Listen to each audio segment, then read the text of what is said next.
Okay, can you hear me now? Am I a microphone or am I projecting? A little bit of both, okay. So I'm from Brazil, so I can go really loud and not even know it. But yeah, the introduction is true. I've never put a dime into my money into Bohme. Bohme is a company of almost $20 million in revenue. That sounds cool, except for I feel like a failure. I really feel like I'm supposed to be at 50 by now. And I was so worried about coming here and talking to you guys. I love talking about entrepreneurship.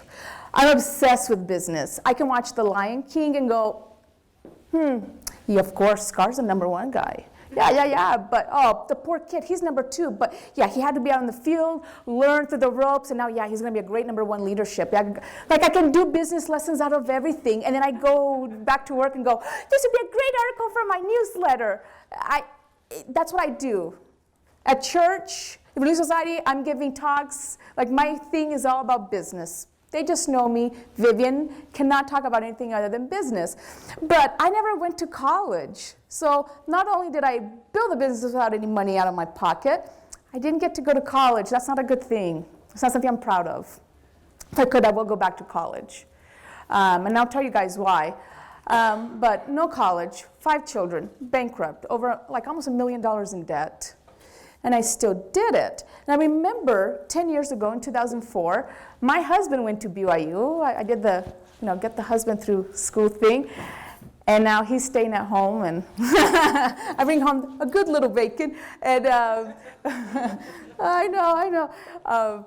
So I remember watching his lecture series, and he's like, yeah, the giant letter guy came, and the low side guy came. And I'm like such a business fiend. I was like, let me watch it. So thanks Ann and Brad for inviting me, because this is a huge bucket list. I knew that when I made it one day, I would be doing the series. So I've been watching what you guys have seen. I've talked to Randy Gard, which, by the way, trying to get an appointment with him with less than 3 million EBITDA, good luck. So it's cool that he came.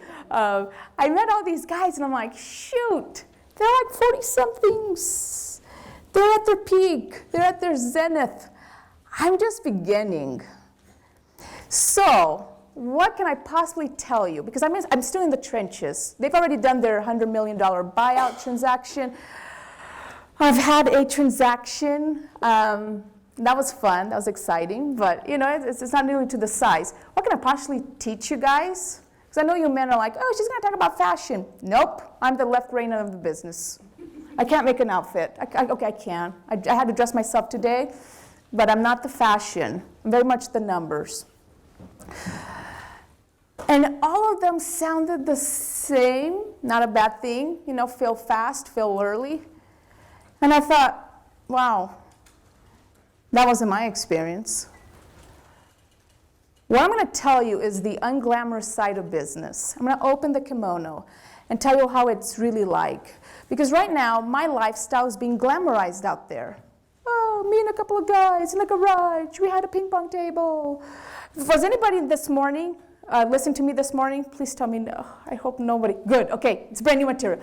So they glamorize, and you get to wear a hoodie, and oh, it's just so cool, and you get to hobnob with all these people. There's a whole lot they're not telling you.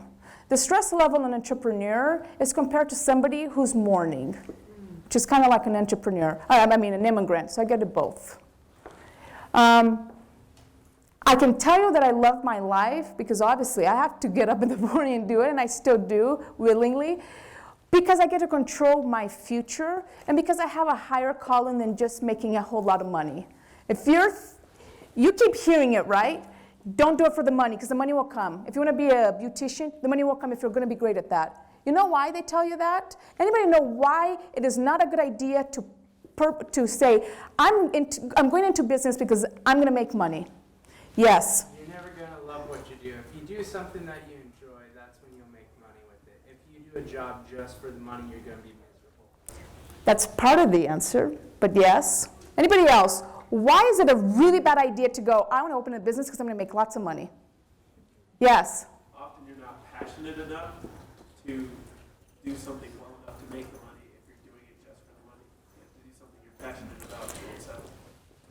Same vein, but you went in it a little bit different. Guys, yes? You not going to have the patience to see the business. Thank you. Right there. Bohme was a 2-year, struggle before it became an overnight success. And even that was in 2009. I look back at it and I'm like, no, overnight success is going to happen in 2016. When you talk to the greats of the state, when you talk to a Todd Peterson, a Josh James, 7 years. 7 years. So if you are doing it for the money and you're sacrificing your spouse and your family and your kids, which they're taking the brunt of your decision, and the money isn't coming, guess what's going to happen? You're going to quit. I didn't have an option of quitting.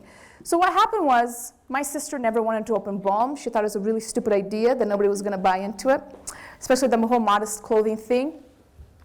And we finally opened, but by the time I opened, I had about $650,000 in debt to other people, plus my house, my car, $1.1 million altogether. That was my 25th, I was 25. It was like my birthday, and I just realized, 25, 4 kids, $1.1 million in debt.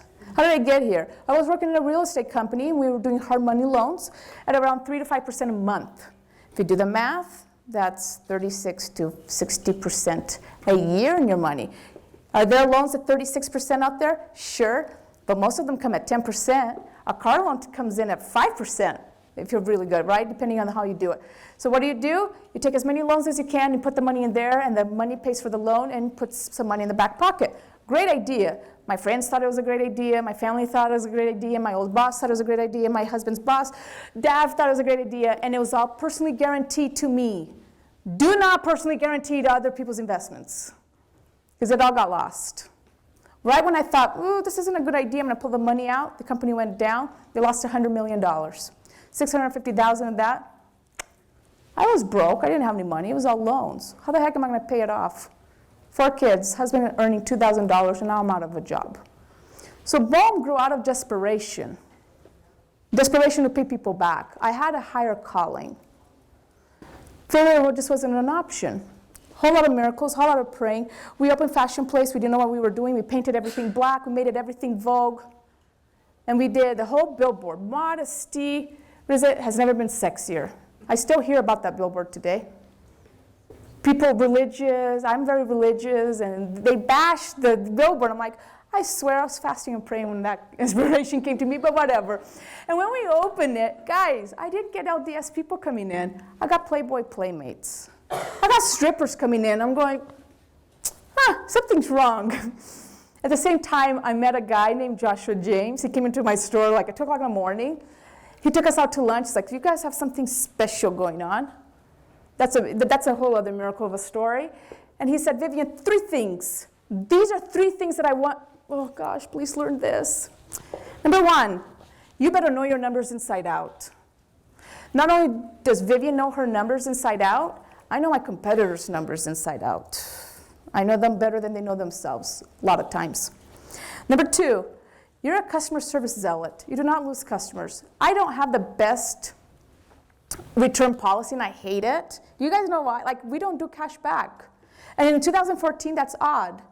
But I'm a boutique. I buy 6 at a time. And when those 6 are gone, those 6 are gone. Because nobody wants to go into a meeting. Like this almost happened. H&M does career, right? This was a couple of years ago. And I go into this, I'm supposed to represent Bohme. I'm like, Viv, it's career, but Bohme doesn't do career.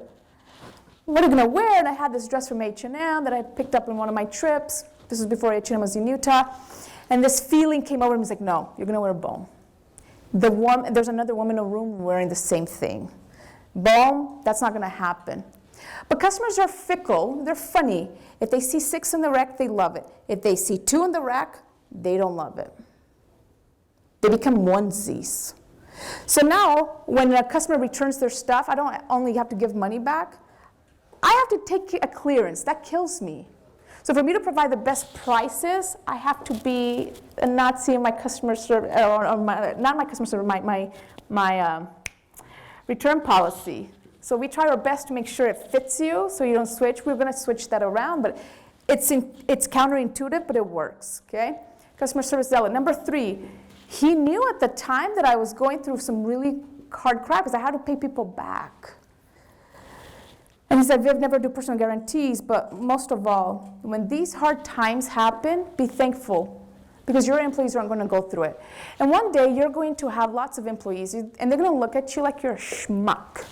Like, I feel like a bit of a schmuck of being here, because Randy Gard, all those people, I'm not there. I hope to be there. I've got plans to get there, but they're going to look at you as a schmuck.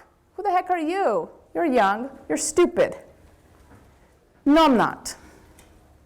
I've gone through crap that most people couldn't. And every entrepreneur can tell you that. They're just kind of, when they come here, and I see in the body language, everything's so cool, I love my life. And I'm like, yeah, you were crying 5 times. You thought your business was over, that you were screwed, and you had to cry to see where you're going to pick up $150,000 to meet your payroll. They tell me in closed doors. They don't tell that to you guys. So, Josh Dane then decides to invest in us. He tells me experiment like the Dickens. I do all sorts of experiments, put the expensive stuff in the front, put the expensive stuff in the back, move some tables around. I found that handmade signs get people in. People don't like to know that it's expensive. If you make it look cheap, they will buy. All these things happen. And then at the end of it, he goes, just call me when everything's done so we can talk about your new location. Because it's fashion, because we were going to close. Months go by. We didn't hear back from Josh. We'd call him, and we wouldn't get an emotional response. So we thought, oh, I guess he just got emotional, got caught up in the wind of things. Yeah, he's like 35, we're cute 20-something-year-olds. Yeah, it happens all the time, right?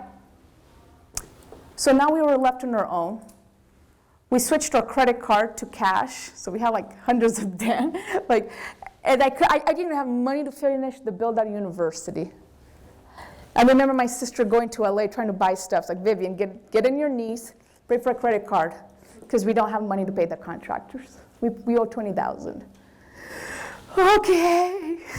And we won that $20,000 credit card with the checks, which today is impossible to get. So that's how we paid. We didn't have money to open the till. We didn't have money to put in the till. By a miracle, that first day that we opened in university, months later, we made more money that day than any of the 3 months in Fashion Place when we were experimenting. In 3 months, we became #1 sales per square feet. So how did I, who had zero experience in retail, broke as a joke, beat Buckle? How did I beat in sales per square feet? Has anyone read the book David and Goliath? Up one? I'm seeing some nods. Oh, I love that book. So I'm like, oh, that's Bohme. I beat the Goliath. And I didn't do it in their own game, right? J. Crew has millions in goodwill, millions in advertising budgets. I can't beat that. I can't beat that. So how am I going to beat them? Once upon a time, my Fashion Place store did as much business as J. Crew. It's like almost $2.5 million at one store. I put $10,000 into that store. Do the math on that ROI. This university store, the poor little thing's falling apart. I've been trying to move it for 3 years. And the Woodburys, which is funny that there's a Woodbury building right there. They really got us our start. They're like, no, don't put the $100,000 in there. You're going to move and everything's going to be okay. And I'm like, I'm losing customers. This is dumpy. But I'm so sad because I built that store. Yeah, me and my sister, Home Depot. I have my Home Depot apron. I love going to Lowe's, and they're like, oh, the Orange Devils, wearing my little Home Depot thing. I've slept in the floor of university. I've slept there.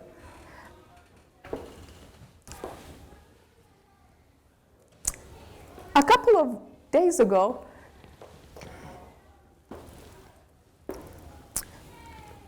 this is because I'm Brazilian. I hate it. Like, they'll have this rough car driver that passed away years ago. He's like our hero. And you get him talking. He's like, it's God. And he starts crying. I'm like, oh, it's in the water. It's not me. So I don't mean to make it awkward.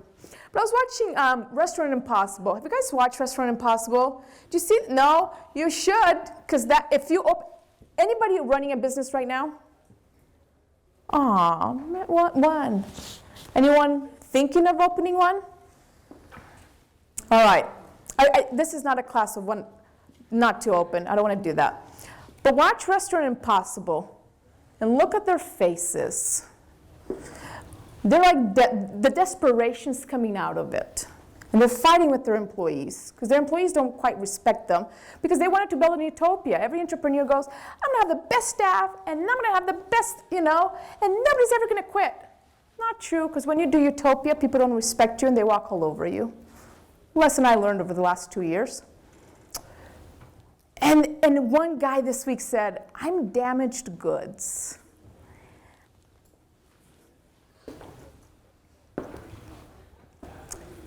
You will become a little bit of that. And I cried not because of what it's done to me. And this goes out to the women, and I know Ed's heard this message. I'm responsible for 5 other lives, my children. I travel. Clothing doesn't come automatically to Utah. You have to go to LA and get it. I go to New York. I go to Seattle. I go everywhere. I travel. I don't see my kids. So while I see mommies posting on Instagram, I don't get that. Psychologically, you're always doing a marathon. That's why I cracked up when I saw all those guys here, and their body language. Oh, yeah, man. And they're buff, and I'm skiing out of heli skiing. Guys, years of hard work that they're not going to talk to you about. That's why it's hard, because it's hard to be vulnerable, It's really hard to be vulnerable with a group of strangers. Oh my gosh, he's a freaking schmuck, right? Well, I hope you're not thinking that, but you will, the mental marathon, so I really advise you to, before you start a business, consult with your spouse, if you're married. My husband in 6 years has never said, Vivian, when are you going to come home? You're done, come on, get home. And that's not going to happen. I mean, not with my husband.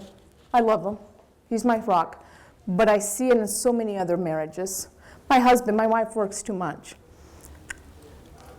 The balance comes, guys, but if you're going to grow 100% a year and you're going to bootstrap, then that's not telling you. Because how dare someone like me complains? How dare? Look at me. And by the way, the debt that I talked about, I paid 4 years ago.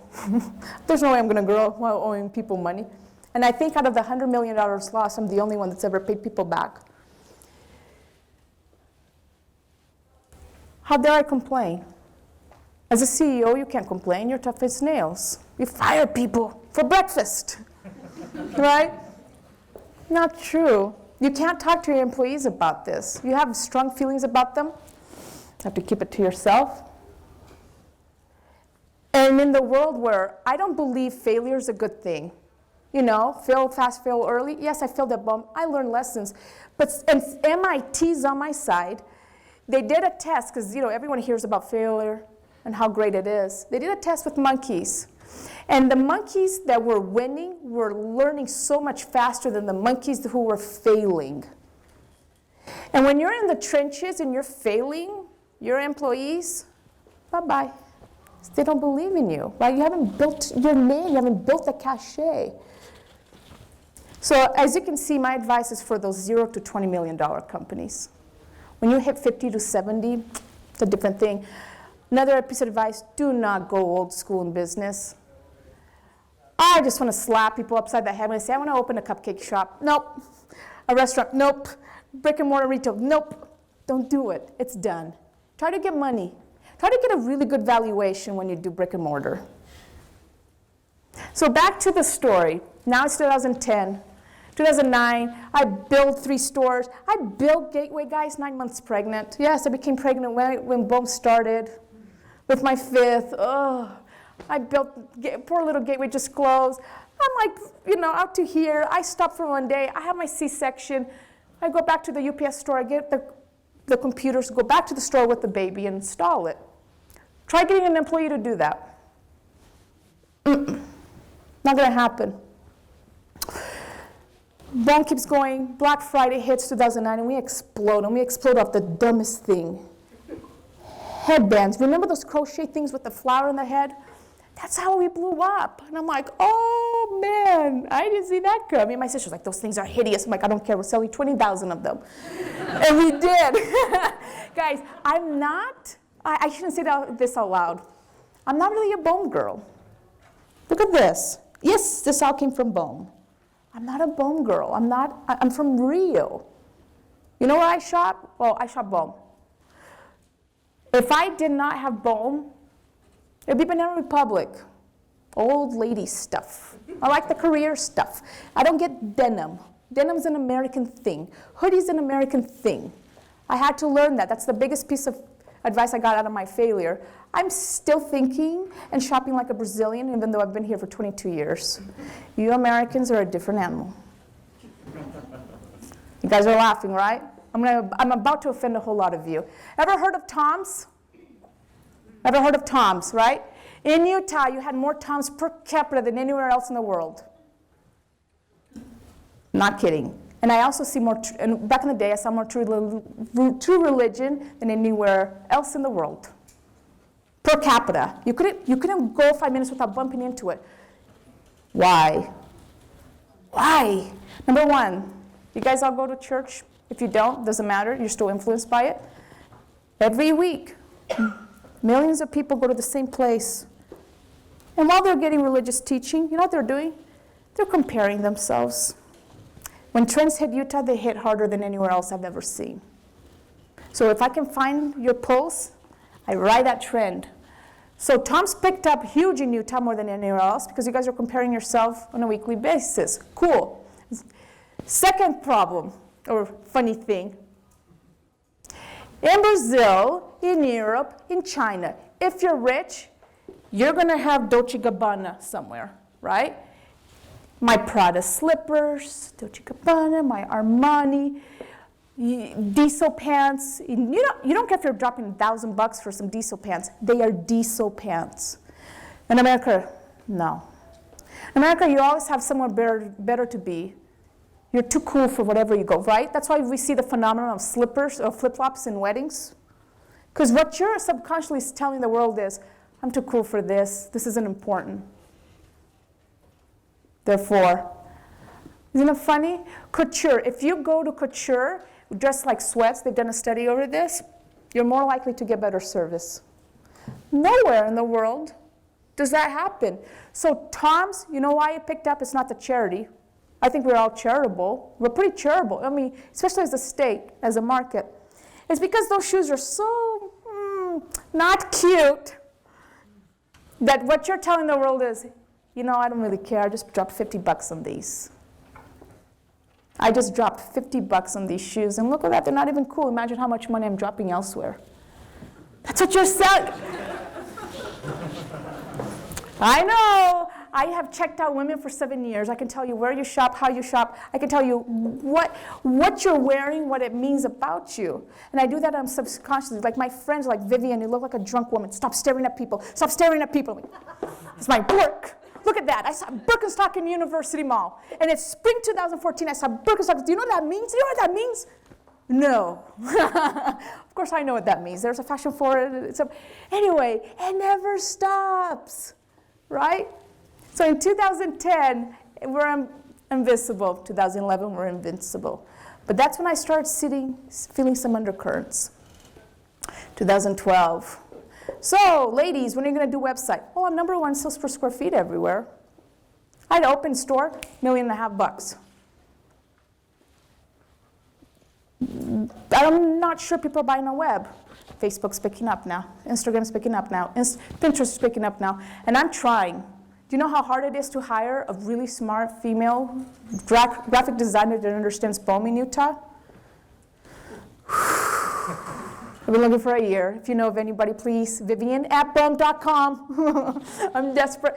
And we couldn't, like, everyone would try to put us to Nordstrom, and they would tell us, Vivian, you have to define who you are. And I'm like, trends change, sweetie. And by the time I define, customers doing something else. That's why it's called fast fashion. Define Forever 21. Depends. Forever 21, spring 2014. Forever 21, spring 2012. Different. So while you're innovating, just be willing to be misunderstood. Anyway, 2012, I started feeling some rumblings. My sister, who doesn't care about finances, doesn't care about operations, she just kind of buys as well. She goes, Vivian, I had a dream, and I have this feeling, and it won't shake. I feel like we're going to hit some hard times where we almost have to close our doors. But we will survive, then we're going to explode. And I go, us have hard times? Since when? I watch my numbers. I watch my numbers every 15 minutes. My people know that. When they try to just, but look at this, I'm like, no. Because so-and-so down the hall is doing 2.5 million, they're 5,000 square feet, and you're doing this. No. Benchmark. Come on. It's amazing how many people have to teach elementary school math. Guys, the ratio, the rule of 3, the best math you can do as a business person when you're growing. Because you know the adage, here's another myth, you can only be better than yourself. Yeah, right. No. My competitors have 200, 300 million in their pockets. Better than myself means what they were 50 years ago. You have to be better than them. You have to benchmark against them. Yeah, gives you anxiety. Get over it. You have to beat them. They're your Goliath. And if you don't beat them, they're going to rip you off. Just last week, competitor B, guess who that is? Went to 5 different stores in 5 different states and took pictures of all my skirts and dresses. And you're like, dang it. Shoot, innovate. Local competitors just completely ripped me off. Trying to get my employees, like, you have to keep going. Well, we did it in 2012. But my sister had that feeling. Meanwhile, I'm starting to get lonely. I can't talk to my employees. They're not getting it. Business is growing fast. The complexities are growing fast. And the people are just not coming up. And you're thinking, but I'm learning. I'm getting with it. What's wrong with people? Oh, shoot. Shoot, Vivian, you're a learner. Shoot, you're a competitive learner. He isn't. She isn't. They have different skills. You've heard, know yourself, know your strengths and weaknesses. I know my strengths really well. I didn't know my strengths, my weaknesses really well. I didn't know my strengths. And I pushed that on my employees. And I'd get mad at them. Why aren't you doing this? Duh, it's so obvious. Duh, right? Business and math? You'd be surprised. So I reached out to Mr. James. He was starting a company, now Domo, and my POS is a POS, and I needed to get my data. And his building is the building I used to clean when I was 12 through 15. See, we're Brazilian. You know how, like, Filipinos and Vietnamese, they do nails? Brazilians clean buildings. We have whole networks of cleaners. There's franchises, there's all this stuff. And after a while, I'm just like, I'm done. Like, I'm not going to clean, I never got paid. I never got paid throughout my years. And I'm like, okay, what are the odds? There's Josh in a building I used to clean. He's selling dashboard. I'm going to get to him. I'm going to ask him, why didn't he invest in us? So in summer 2012, my sister's having that. I shoot him an email through Facebook. I'm like, hey, you're really cool. And I listened to those 3 things. And now I'm number 1 sales per square feet. I don't have that much debt. We're Inc. 500, one of the top female CEOs in the nation for that year, blah, blah, blah. Fine, I'll see what happens, but thanks. And he's like, I remember you. Let's have lunch. I was like, yeah, Josh wants lunch. Josh is getting lunch with Viv. So we go out, and he's like, so what's going on? I tell him everything. Oh, guys. Then Josh goes, wow, you've done really well. And I go, so why didn't you invest in us? What do you mean I didn't want to invest in you guys? What happened to you guys? It's freaking awkward walking in your store knowing that you guys didn't want my money. What? What do you mean I didn't want your money? Well, yeah. I thought we were going to do something. But you never picked up your phone. And he's like, Vivian, recession 2008? Hello? I'm a publicly traded company. Revenue's falling. What do you think I'm doing? I'm kind of busy. I went through 4 years of sheer hell that I didn't have to. Yeah. That didn't sit well. He's laughing. He's like, but look at the lessons you learned. I'm like, but I'm damaged goods now. And it's fine. And he's like, give me your numbers. Okay, they look good. I want in. And I really want in. So we eventually formed a partnership with Josh. My sister's intuition was right. So Josh comes into the picture and he goes, no more growing. You guys grow too fast, whatever. No more growing. Stay with the stores. Develop systems. Get it good because you'll be growing 50 stores a year. Like 50 stores a year, that's impossible, but sure, we'll do that. Just let me open these 2 stores I have been negotiating. The IRI is great. It's like, Viv, this money's going to hit your account. Your business is going to be a mess. And it'll be a mess for a year and a half. The good thing is I'm going to have you hire a COO or like a director type, and you're going to get an e-commerce director. It will be a mess. Mess? I have like 5 years worth of quarters there. Like 20 quarters of 20% growth, quarter over quarter. Me, hard time? Me, have a mess? I don't think so. I look at my numbers every 15 minutes. I quantify. I quantify like crazy. I benchmark like crazy. Whenever I meet with leasing reps, I'm like, what's so-and-so doing? How long have they been doing that? Okay, premium's going. Like, I'm crazy. They don't pick up my phone calls anymore because I harass them for numbers. How is that going to happen to me? Money hits the account. Month 1, great. Month 2, oh, we were comping. Oh, I was making so much money. Honestly, I could just drive up and buy a house cash and it wouldn't be any problem. Then June 2013 happened. We've just plunked a few, like thousands into social media. Like it's not picking up, web's not picking up. The IRI is not making sense for me to further invest in social media. See, innovation is easy to talk about. Let's innovate. Innovate is cool. Nobody's telling you that innovation will not make sense for a long time and you're going to feel really wasteful burning that money. Oh, innovation's hard. I hate that word now. I'm like, should have done it. July 2013, slow. Back to school never even happened for August. And I'm worried because I don't want to look bad to my investor, my board. Like, that sucks. September comes. Now I'm hiring people. What happened to my sales? Guys, it's as if somebody shut off the lights. 30% gone. Why? Because you peeps stopped buying denim, right? How many of you are taking pictures with Instagram right after your workout? And you're wearing your sneakers, right? Little neon sneakers with the little thing. Maybe not the men, kind of awkward. But you're taking pictures. You girls, you know how it is. Selfie. Oh, look at my green juice with my workout clothes. People start buying denim. How many of you ladies have bought denim in the last 6 months? You. That's a really bad percentage. All of you should have had your hand up. And if this was 2010 or 12 even, you guys would all had your hands up. I'm not selling denim. Meanwhile, all these new executives come in. Oh, that looks funny. Ooh, that's funny inventory management, Vivian. Wait, what do you do with your store managers?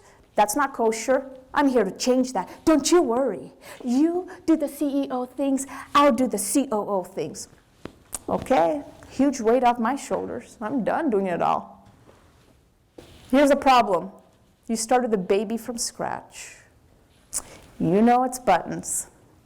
They, coming from multi-billion-dollar companies, do not and cannot. They've never been in a chaotic environment. Very few, this is something I learned, very few people know how to take chaos to order. Most of those executives started at $100 million plus in their company. So as the money went out the window, all of a sudden a super profitable company, negative 200,000, negative 500,000. I'm like, this burn thing happens in Silicon Valley, but it does not happen here. Nobody's going to bail me out. By now I'm going, Josh, remember that conversation? Yeah, you might have been right. And I was less right. Stuff is going on. Let me look at your P&L. It's a macro thing. You have nothing to do with this. No matter how good of a CEO you're going to be, you're going down. What? What do you mean? Yeah, market switched. This is a macro problem. What do you do? Meanwhile, your competitor's growing because they did Instagram. All of a sudden, Instagram's picking up. All of a sudden, Facebook. You cannot do Facebook now. That's done. I spent thousands of dollars boosting my post. Nothing. Instagram, Everyone's already following who they want. Shoot, I missed that one. Oh, I missed that one bad. And my arrogance. And just, guys, just get your product out there. Don't worry about it being perfect. So what happens? All those peeps go. I had to lay them out. They left. I had to rebuild my team. I don't have any of my old employees no longer with me because they didn't like the changes. That should have happened. It really should have happened. But now I'm just like, what do I do? And the sucky thing about when you fail is you second guess yourself. Once upon a time I had a clear vision. Now I'm like, wait, hold on, we're going to put our finger here, we're going to put our finger there. And it's nice to know that all the other 20, 50 stores, like any store that's from 20 to 75 stores, they no longer have, they don't have Instagram, they don't have Facebook. Innovation at a small business is really hard. They make it seem it's really easy because you're agile and you're small. But it's hard because you're going 90 miles an hour and you don't have the support and you don't have the funding to do so. So every dime you have, better have that ROI. And innovation simply doesn't have it. My advice to you is get 10% of your budget into innovation. Seriously. So where's Bohme now? Where's Vivian now? Well, I wish I could talk about forward-looking statements, but I'm being ripped off from like left to right, so I can't even talk about what I'm going to do. But in 2 years, my company will be unrecognizable to you. Now I'm committed into having web. I'm going to be a web company that just happens to run great stores. I'm going to have contests annually so I can get some of you, men and women, to join my company. I will invest in people's lines. Now it's going to be a community effort. You know what Bohme's vision is? To bring Salt Lake to the world. We talk about how fashion backward we are. You men, it's not just the women, you men and women are special. When I go into site selections in Wisconsin and, oh my gosh, anywhere, I always look back to, man, the women in Salt Lake, they really do have the way they do their hair, the way they do their haircut, or just like their makeup, the way that they take the boho and make it cute and perfect, and the way they take the minimalist and make it cute and perfect. And the men, they're just cleaner, the way that they do their tees. I've been to West Village in New York. I see more hipsters in Utah. I'm not kidding, we're super trendy here. I hate mason jars, like I can't, I feel like a loser. I'm like, I'm so underutilizing my mason jars. But seriously, there is something in here, and we've been stupid not to tap it. We've been stupid not to tap it. And it's in you guys 20-somethings, we 30-somethings overthink it. There's something so special.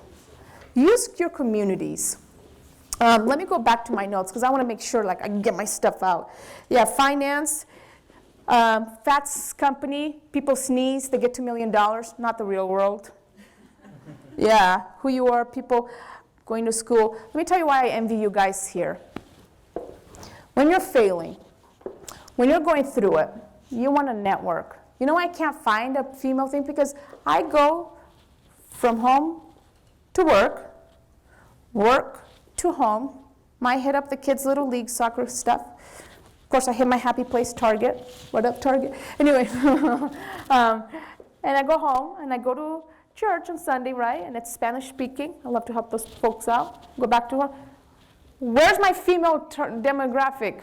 Oh, look, Vivian's not talking to her. So how am I going to hire her? Guys, everyone, if you have a small business and you have to go against Adobe, Adobe wins. Utah has no unemployment. We don't really have an employment issue. If you want a job, we'll get one. So now here you are, bootstrapping, ping pong board table. How are you going to get employees? Yep. Because their family's going to say, ooh, they're taking advantage of you. You're not getting paid enough. You're working too many hours. Who the heck are they? Are they financially stable? When I try to hire female executives for $70,000 and above, their husbands come tour my warehouse just to make sure we're financially stable. What? Aren't they big girls? Like, I don't understand. Are you doing at least 5% EBITDA? Oh yeah, I got to 20 million because I'm like a sucky spender. Yeah, geez, I hope I stay in business for the next month. Like seriously? Like it's not that glamorous, you know, you're not gonna hire peeps. However, when I talk to Josh James of the world, when I talk to Randy Garn, yeah, me and my college buddy. I don't have a college buddy. You know, I have this really cool professor. I don't have a really cool professor. I'm an island. Your business will be run by people. That's not a myth. That's completely true. You're getting your peeps right here. Maybe it's not the buddy next to you, but it's the buddy's buddy. Hang on to these peeps, because they've heard this lesson 20 times. They've gone through it maybe themselves. They've got networks. You don't. Like, hold on to your professors. Do you guys, do I have any questions? Because I'm just like, blah, blah, blah, blah. I can talk about retail and I can talk shop. Yes? A lot of fashion designers have found that they have opportunity to move into the plus size clothing. Oh, I knew. I was like, watch, somebody's going to watch me about the plus size thing, and I don't know how to say it nice, okay? I don't know how to say it nice. You're not going to like what I hear. And it's a bunch of men, so I can only offend about 6 women. All right. Let me tell you about the myth of the plus size. There are jerks out there, a.k.a. Jeffrey Campbell, from CEO of Abercrombie & Fitch, ex-CEO, who believe that, oh, if you're above size 10, you shouldn't be wearing my clothes. You guys, most people in the fashion industry, unless you take out couture, look like me. We don't care how big you are, how small you are. We love you. In fact, I had a room of 18-year-olds, or assistant managers, and I asked them, why are you with Bohme? What makes your job enjoyable? Again, Bohme testimony meeting. They start crying. They go, because I want that mom who's a size 14 wearing our stuff. And I want her to be great. I don't care about the size 0 girl. Guys, every woman that comes out of, or every woman that comes out of our fitting rooms feels like crap. Since 3, we women have been told that we need to be beautiful, and our power lays in our hair, in our clothes, in our makeup. It's like our whole job is to please men. It's like, I don't buy that. But that's kind of like what runs the fashion world, but not really. That's what's in our subconscious. So now that you know that it's subconscious and so on, retail is not a bunch of people sitting in a loft going, oh, it'd just be so beautiful to do this. We do those Instagram posts so you think it's true. Most of the time, oh, I have it recorded. I'm like this. Oh gosh, these people are eating kimchi. I can't stand kimchi. Oh gosh, hold the breath. I'll take that 150. Give me that for $10. Okay, bye. Like I can't breathe. It's disgusting. It looks bad. If you knew how the industry looked like, there are certain retailers you wouldn't step into. It's theatrical. You put Victoria's Secret into a temp spot, you're not paying $50 for a bra. You're not. You take Sephora and just throw it in everything. You're not. There's a lot of theatrical. Okay, I'm getting there. So what happens is that we are motivated by cash. Have you guys ran into like an Express and seen their clearance? I'm going to ask you, what's the size in the clearance? What's the most found size in clearance? 6. Extra small or extra large. Okay, so we got the tiny little dwarf people, the 12-year-olds, you know. And yeah, 0, I know there's some 0 girls, but it's hard. Or you have a size 14, 15, 16. Size 2s and 4s, you know what's my most sold size? Small. What's my second most sold size? Medium. That's what I get stuck with. Larges. If I can't sell my largest, why would I go into extra large? Problem number 1. Problem number 2 in the industry. You have retailers like Lane Bryant and Torrid who are struggling. You know what they found? And I'm going to push this question back to you. And I'm not angry about your question. It's actually very informative. Larger women do not want to buy by their skinny friends. It's a whole different psychology.